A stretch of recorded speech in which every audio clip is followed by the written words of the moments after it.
Hello students, अपन पढ़ रहे थे ह्यूमन फिजियोलॉजी पार्ट सेकंड मानव कार्य की सेकंड जो यूनिट थी वो अपनी जूलॉजी में चल रही थी, जिसमें अपन ने अपना चैप्टर स्टार्ट कर रखा था सेंस ऑर्गन का। मानव में जो संवेदी अंग पाए जाते हैं वो अपन पढ़ रहे थे और अपन ने डिस्कस कर लिया था अपनी आई के ऊपर। आंख जो थी उसकी क्रिया विधि देख ली थी, उसकी स्ट्रक्चर देख ली थी। तो इस चैप्टर में अपन ने पढ़ा था कि अपने जो मानव जो होते हैं उनमें कितने सेंस ऑर्गन पाए जाते हैं। 5 सेंस ऑर्गन या ज्ञानेंद्रियां पाई जाती हैं, जिसमें अपनी आंख, नाक, कान, जीभ और अपनी त्वचा आती है। ठीक है, तो आज अपन डिस्कस करेंगे कान के ऊपर। कान की स्ट्रक्चर देखेंगे, उसकी क्रिया विधि देखेंगे और जिसमें अपन देखेंगे कि कान के द्वारा सुनने की प्रोसेस किस प्रकार से कंप्लीट होती है और किस प्रकार उसके द्वारा अपनी बॉडी पर संतुलन बना रहता है। ठीक है, तो अपना टॉपिक है कर्ण, श्रवण और संतुलन का स्वेदांग।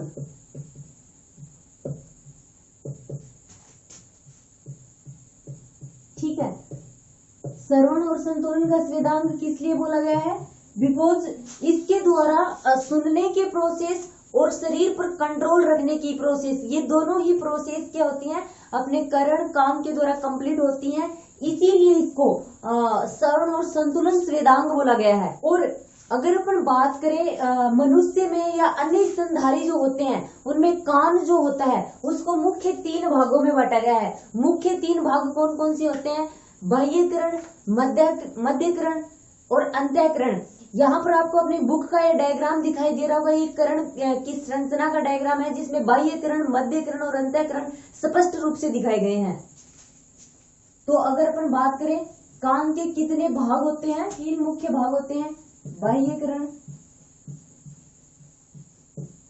सेकंड मध्यकर्ण, थर्ड होता है अपना अंतःकरण। सबसे पहले अपन डिस्कस करेंगे बाह्यकरण के ऊपर। तो बाह्यकरण जो होता है, बाह्यकरण वाला पार्ट जो होता है ये 2 भागों से मिलकर बना होता है। और वो 2 भाग कौन कौन से होते हैं? एक तो होता है अपना कर्ण पल्लव, ओके, एक होता है बाह्य कर्ण कुहर।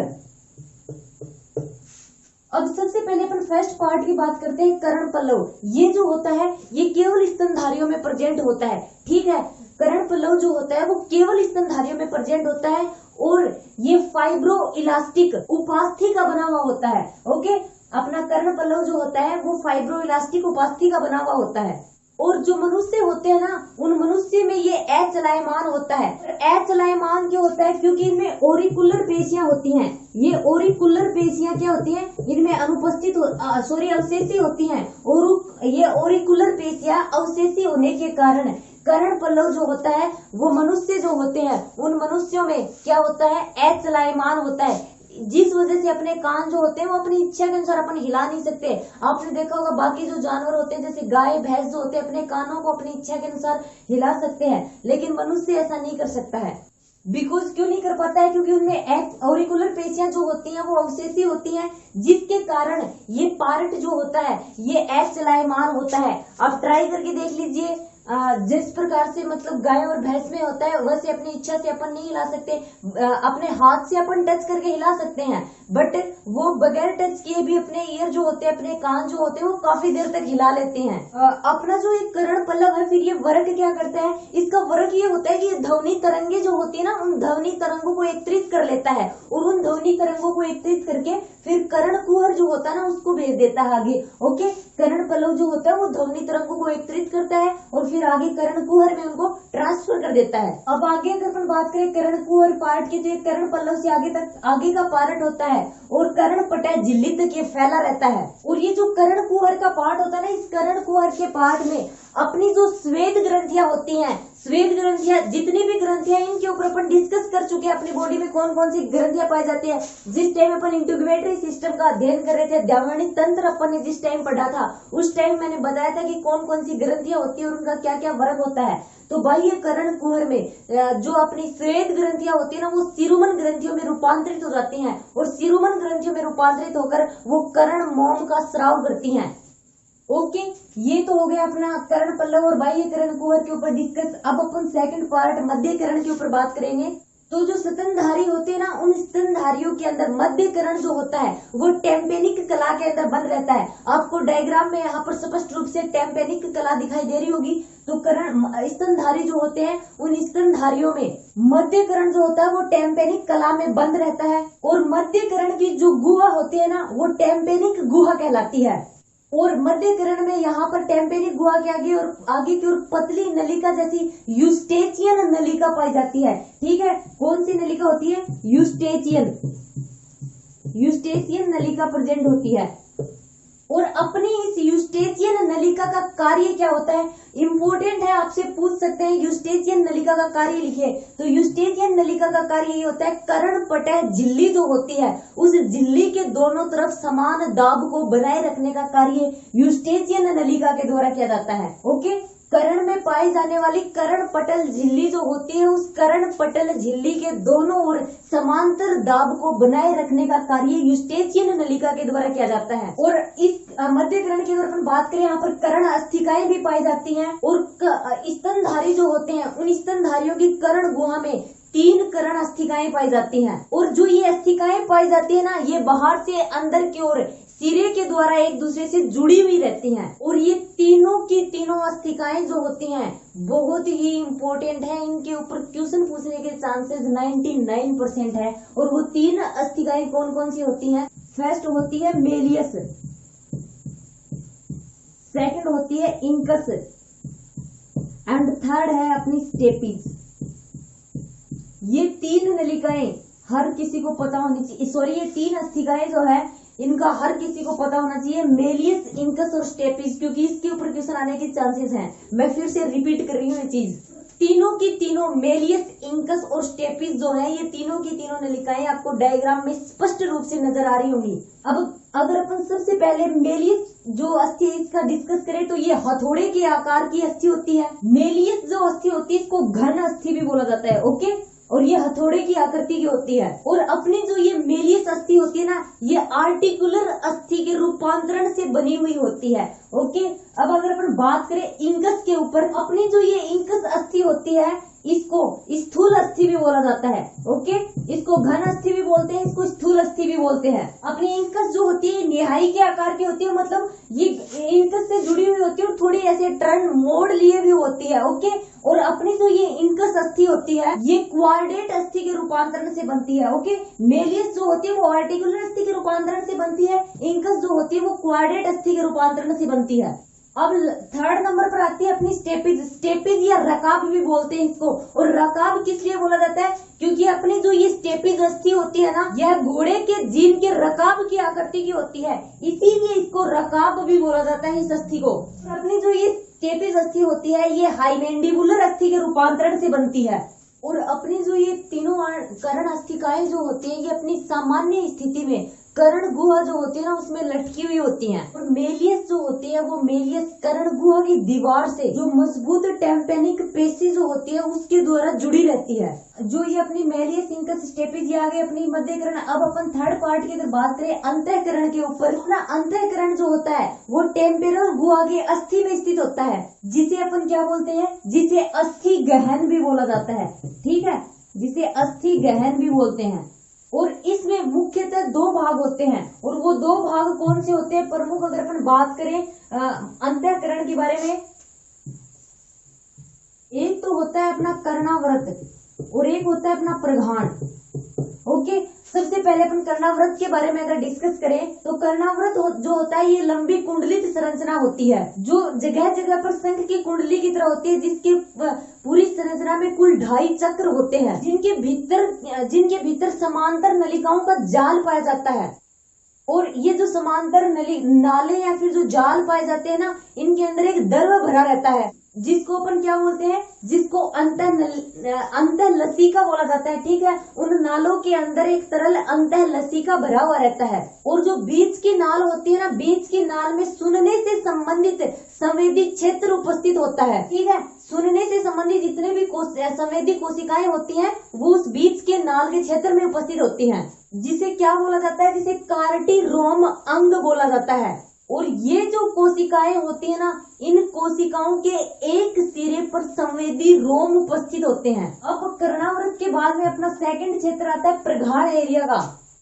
अपना कर्णावृत में अपन ने पढ़ा था सुनने से संबंधित संवेदी कोशिकाएं बीच के नालों में प्रेजेंट होती हैं। अपना जो ये प्रगाढ़ एरिया होता है ना, इसमें क्या होता है, ये शरीर के संतुलन से रिलेटेड क्षेत्र होता है। अपन ने स्टार्टिंग में पढ़ा था कान जो होता है उसके द्वारा दो प्रकार की प्रोसेस कंप्लीट होती है, एक तो सुनने की और एक अपनी बॉडी पर संतुलन मतलब शरीर पर संतुलन बनाए रखने की। तो शरीर पर संतुलन बनाए रखने की जो प्रोसेस होती है वो इस प्रगाढ़ क्षेत्र से संबंधित होती है। और अपना जो ये प्रगाढ़ एरिया होता है ना, इसमें 3 अर्धवर्ताकार नलिकाएं पाई जाती हैं और ये तीनों नलिकाएं जो होती हैं ये एक दूसरे से समकोण बनाते हुए स्थित होती हैं, जिनका एक भाग जो होता है वो कोकिलिया के साथ में जुड़ा हुआ होता है।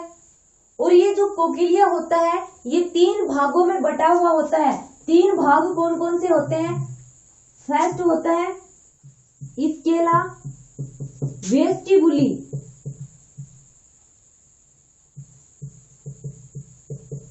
जिसको प्रगाढ़ नलिका भी बोलते हैं। सेकंड होता है स्केला मीडिया, कोकिलियर नलिका भी बोला जाता है, कोकिलियर नलिका। और थर्ड होता है अपना स्केला टेम्पेनी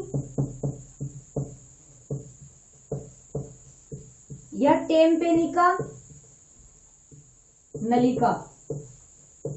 ओके, ये कोकिलियर के 3 पार्ट होते हैं, Scala vestibuli, Scala media, Scala टेम्पेनी। ये जो अपना प्रगाढ़ नलिका होती है या फिर स्केला वेस्टिबुली का जो पार्ट होता है, इसके अंदर पेरोलिम्फ द्रव भरा रहता है। ओके, अगर बात करें स्केला मीडिया की, तो ये स्केला मीडिया जो होता है ये मध्य का बीच का स्थान होता है जिसमें एंडोलीफ भरा रहता है। इसमें पेरोलिम्फ, इसमें एंडोलीफ। और जो ये स्केला वेस्टिबुली होती है और स्केला मीडिया जो होता है, इनके बीच में एक मेम्ब्रेन, एक झिल्ली पाई जाती है और उस झिल्ली को क्या बोला जाता है? रिसनर्स झिल्ली। ओके, इन दोनों के बीच में जो झिल्ली पाई जाती है उसको रिसनर्स झिल्ली बोला जाता है। अब लास्ट में आता है अपना स्केला टेम्पेनी। और स्केला टेम्पेनी जो होता है ये अधोवर्ती स्थान होता है, इसके अंदर पेरिलिम्फ भरा रहता है। ठीक है, ये तो हो गए इसके तीनों पार्ट। और कोकिलिया जो होता है, कोकिलिया के अंतिम सिरे पर स्केला वेस्टिबुली और स्केला टेम्पेनी की जो गुहाएं होती हैं वो गुहाएं आपस में हेलिकोड्रोमा द्वारा जुड़ी हुई रहती हैं। ठीक है, इनकी जो गुहाएं होती हैं वो आपस में हेलिकोड्रोमा के द्वारा जुड़ी हुई रहती हैं। तो यहाँ तक अपन ने डिस्कस किया है कर्ण की आंतरिक संरचना के बारे में, उसमें क्या क्या कोशिकाएं प्रेजेंट होती हैं, कौन कौन से पार्ट होते हैं। बैरली जो कर्ण होता है वो उसके 3 भाग होते हैं, उसके 3 भाग होते हैं, बाह्य कर्ण, मध्य कर्ण और अंतःकरण। ओके, अब अपन बात करेंगे नेक्स्ट मैकेनिज्म आएगी अपनी सुनने की जो क्रिया विधि है, सुनने की प्रोसेस किस प्रकार से कंप्लीट होती है। तो सबसे पहले अपन ने पढ़ा था जो स्ट्रक्चर, उन्हीं ऑर्गन्स का यूज करते हुए जो अपनी सुनने की जो प्रोसेस है वो कंप्लीट होगी। तो सबसे पहले अपन ने बाह्य कर्ण के बारे में पढ़ा था। बाह्य कर्ण में अपने कर्ण पल्लव आते हैं और कर्ण पल्लव क्या करते हैं? ध्वनिक तरंगों को एकत्रित कर लेते हैं। ठीक है, सुनने की क्रिया विधि में फर्स्ट स्टेप यही होता है, कर्ण पल्लव जो होते हैं वो ध्वनि तरंगों को एकत्रित कर लेते हैं और कर्ण कुहर में वो ध्वनि तरंगें प्रवेश कर जाती हैं। फिर जिससे क्या होता है, जिससे अपने कान के अंदर पाई जाने वाली कर्ण पटह झिल्ली के अंदर कंपन उत्पन्न होता है। और उसके पश्चात क्या होता है, उसके पश्चात अपन एंटर कर जाते हैं मध्य कर्ण में। और मध्य कर्ण में अपन ने पढ़ा था इंकस, मेलियस इंकस और स्टेपिज। ठीक है, सबसे पहले कर्ण पल्लव ध्वनि तरंगों को एकत्रित करता है, वो फिर कर्ण कुहर में प्रवेश कर जाते हैं जिससे कर्ण पटह झिल्ली में कंपन उत्पन्न होता है। फिर वो कंपन जो होता है वो मेलियस इंकस स्टेपिज के द्वारा होता हुआ अंतःकरण जो होता है उस अंतःकरण में प्रवेश करता है। और अपने जो ये कंपन होते हैं, ये कंपन कर्णवृत्त या कोकिलिया एक ही बात है। ठीक है, इसी को बोला गया है अपना कर्णवृत्त या कोकिलिया जो होता है। यहाँ पर अपन ने इनके बारे में डिस्कस किया था, ये कोकिलिया कर्णवृत्त को ही बोलते हैं।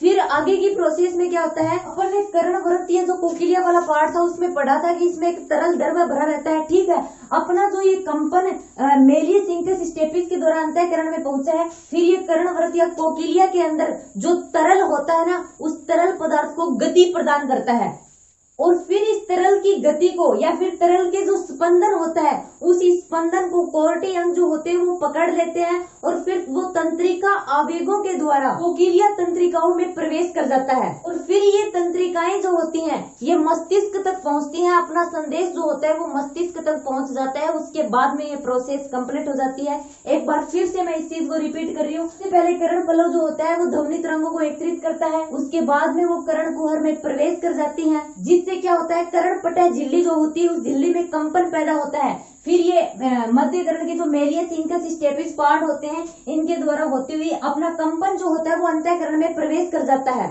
फिर ये जो अपना कंपन होता है ये कर्णावृत या कोकिलिया के अंदर जो तरल पदार्थ होता है उन तरल पदार्थों को गति प्रदान करते हैं, जिससे जब वो तरल पदार्थ को गति प्रदान करते हैं उसके बाद में क्या होता है उस गति को या स्पंदन को कोटि के अंग जो होते हैं वो पकड़ लेते हैं और फिर ये आवेग जो होते हैं वो कोकिलिया की जो तंत्रिकाएं होती हैं उनके द्वारा पहुंचते हैं और फिर तंत्रिकाओं के द्वारा ये अपने मस्तिष्क अपने ब्रेन तक पहुंचते हैं। उसके बाद में अपनी सुनने की प्रोसेस कंप्लीट हो जाती है। अब ये तो हो गई सुनने की प्रोसेस। अब अगर अपन देखें शरीर के संतुलन की प्रोसेस के बारे में अगर अपन डिस्कस करें, शरीर के उदरवय स्थिति में होने पर या फिर झुकने के या फिर शरीर जब झुकता है थोड़ा उस टाइम क्या होता है जो अर्धवर्ताकार नाले होती हैं अपन ने पढ़ा था किस टाइम अपने प्रगाढ़ एरिया के बारे में अपन ने पढ़ा था। उस टाइम पढ़ा था कि यहाँ पर अर्धवर्ताकार नलिकाएं उपस्थित होती हैं। तो शरीर के झुकने की स्थिति में या फिर उदरवय स्थिति में होने पर अर्धवर्ताकार नाले जो होते हैं उनके अंदर जो तरल होता है वो गति करने लगता है। अपने जो ये अर्धवर्ताकार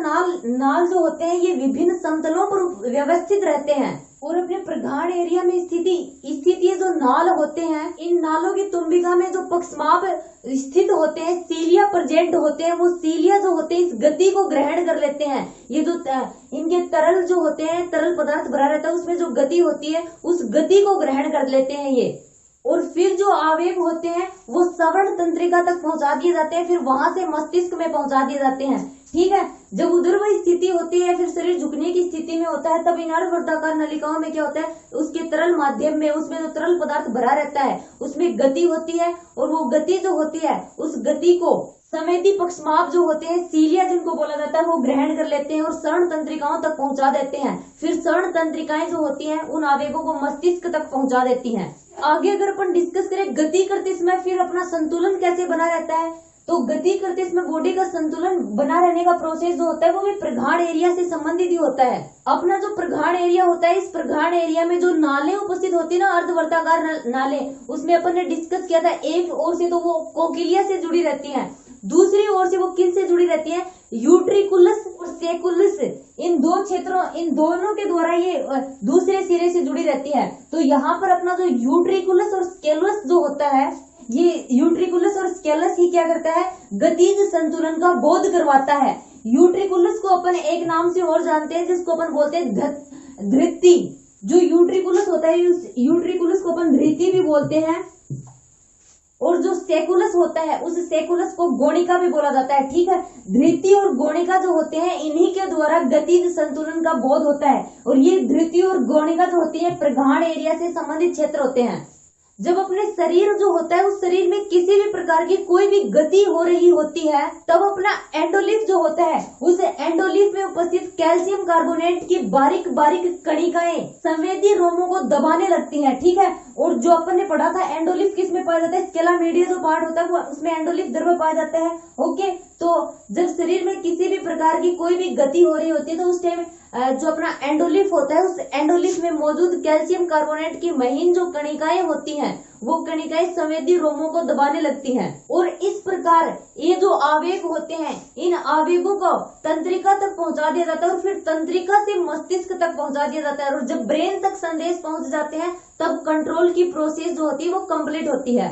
ठीक है, ये तो हो गई अपनी देह संतुलन या बॉडी पर किस प्रकार से कंट्रोल होता है। यहाँ पर अपनी करण जो था कान जो था उसकी संरचना और उसके दोनों के दोनों कार्य सुनने की प्रोसेस और बॉडी पर उसका कंट्रोल जो था वो दोनों कंप्लीट हो जाते हैं।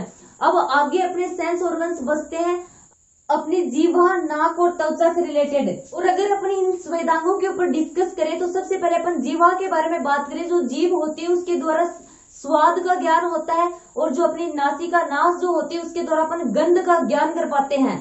और अपने ये जो दोनों ही संदेश होते संवेद जो होते हैं रासायनिक संवेद होते हैं। ओके, अपने ज्यादा क्वेश्चन आने के चांसेस जो है वो करण से रिलेटेड और आंख से रिलेटेड, क्योंकि ये जो दोनों सेंस ऑर्गन्स हैं ये डिटेल में दिए गए हैं। जीभ और अपने नाक और त्वचा का जो है छोटा सा टॉपिक दिया गया है, ठीक है। और त्वचा के बारे में अपन पहले भी डिटेल से स्टडी कर चुके हैं, तो यहाँ पर स्किन के बारे में सिर्फ नॉर्मल इंट्रोडक्शन दिया गया है। तो अपनी जीभ और नाक से रिलेटेड जो संवेद होते हैं वो रासायनिक संवेद होते हैं, और ये जो होते हैं ये संपर्क में आने वाले पदार्थ की रासायनिक प्रवृत्ति पर निर्भर करते हैं। मतलब कोई भी पदार्थ जब संपर्क में आता है उस पदार्थ की प्रकृति जो होती है उसके ऊपर ये निर्भर होता है कि वो किस प्रकार का होता है। स्वाद का संवेद जो होता है उस स्वाद की संवेद का पता जीभ के द्वारा लगाया जाता है। और उसका पता कैसे चलता है? जब कोई पदार्थ अपनी जीभ के टच में आता है तो अपनी जीभ के ऊपर स्वाद कलिकाएं उपस्थित होती हैं। वो स्वाद कलिकाएं अपने को फिर स्वाद का ज्ञान करवाती हैं कि इस पदार्थ का स्वाद किस प्रकार का है।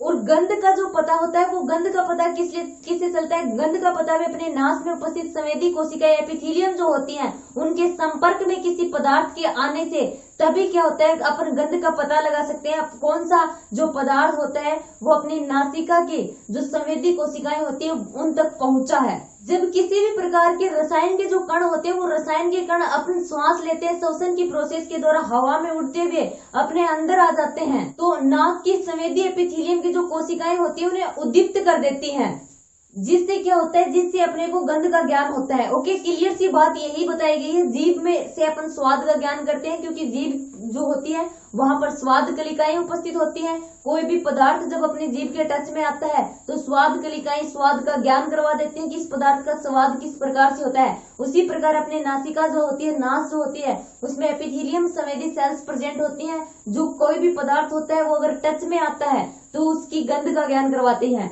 अब अगर अपन बात करें नेक्स्ट सेंस ऑर्गन त्वचा के बारे में, तो त्वचा में क्या होता है, त्वचा जो होती है उसमें विभिन्न प्रकार की तंत्रिकाओं के अंतिम छोर उपस्थित होते हैं और इन्हीं तंत्रिकाओं के द्वारा विभिन्न प्रकार के स्पर्श का बोध होता है। जिनमें से अपनी सेल्स में पाई जाने वाली तंत्रिकाएं होती हैं, उन कुछ तंत्रिकाओं का संबंध सिर्फ स्पर्श से होता है, मतलब हल्का जब टच हो जाता है तो वो स्पर्श का ज्ञान करवाती है। और कुछ तंत्रिकाएं जो होती हैं उन कुछ तंत्रिकाओं का संबंध गहरे दाब से होता है, मतलब वो ठंड का, सर्दी का या फिर गर्मी का या पीड़ा का अनुभव करवाती हैं। ठीक है, तो यहाँ पर अपने सारे के सारे सेंस ऑर्गन्स कंप्लीट हो जाते हैं और अपना सेंस ऑर्गन्स का जो चैप्टर था वो यहीं पे कंप्लीट होता है। अगर अपन बात करें ह्यूमन फिजियोलॉजी मानव कार्यकी के नेक्स्ट चैप्टर की, नेक्स्ट जो चैप्टर होगा वो अपना अंतःस्रावी ग्रंथियों से रिलेटेड होगा। मतलब मानव में रासायनिक समन्वय किस प्रकार से होता है, केमिकल कोऑर्डिनेशन इन ह्यूमन, जिसके बारे में अपन अपने नेक्स्ट वीडियो में डिस्कस करेंगे।